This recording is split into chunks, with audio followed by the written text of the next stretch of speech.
એક બાદ વાત કરીએ તો ગુજરાત હાઈકોર્ટે હેલ્મેટ અંગે સરકારને ટકોર કરી હતી।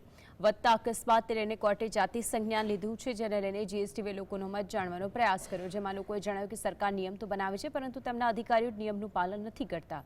લોકોએ એવું પણ કહ્યું કે શહેરના કોર્ટ વિસ્તારમાં હેલ્મેટ ફરજિયાત કરવામાં આવે તો પબ્લિક અને પોલીસ વચ્ચે ઘર્ષણના બનાવો વધી શકે।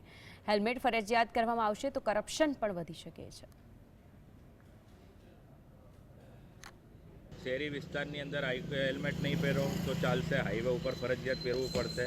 પણ હવે જ્યારે શહેરી વિસ્તારમાં પહેરવાનું આવ્યું ત્યારે ક્યારેક પોલીસ સાથે અને પબ્લિક વચ્ચેના ઘર્ષણોના બનાવ બનશે, કરપ્શન વધશે।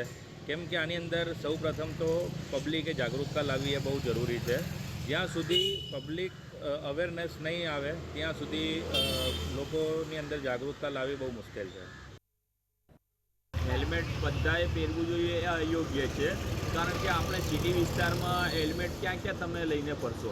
અત્યારે મારા પાસે બાઇક છે, હવે બાઇકમાં હું હેલ્મેટ લઈને ક્યાં જઈશ? અત્યારે હું ટ્રીટમેન્ટમાં જવાનું છે, મારા પગમાં પ્રોબ્લેમ છે, હું સવારે ટ્રીટમેન્ટમાં જાઉં છું, તો મારે હેલ્મેટ લઈને ક્યાં ક્યાં ફરવાનું? અને પછી આ તો ડેકી તો છે નહીં આમાં કે હું હેલ્મેટ લઈને ફરીશ। પછી બીજે પાછળ મારે બૈરા છોકરાને લઈને બેસવું હોય તો એને હેલ્મેટ લઈને બેસવાનું, તો એ વસ્તુ અયોગ્ય છે। અને એના હિસાબે ભ્રષ્ટાચાર પણ વધશે। ટ્રાફિક પોલીસવાળા હોય કે કોઈ પણ હોય, એમના હિસાબે એમાં ભ્રષ્ટાચાર વધશે, લોકો એ તોડપાણી કરશે। આપણી સેફટી માટે છે હેલ્મેટ પહેરવું। હેલ્મેટ પહેરીને કેટલાય અકસ્માત થયા છે, બચી ગયા છે। ને નોન આઈએસઆઈ હોય છે એનું કડકપણે એને પર પગલાં લેવા જોઈએ, કારણ કે નોન આઈએસઆઈ હેલ્મેટ પહેરીને તો નીકળી જાય, સસ્તા હેલ્મેટ ને પડે છે તો માથું પાડીને અકસ્માતમાં મૃત્યુ પામે। હેલ્મેટ બદનામ થાય।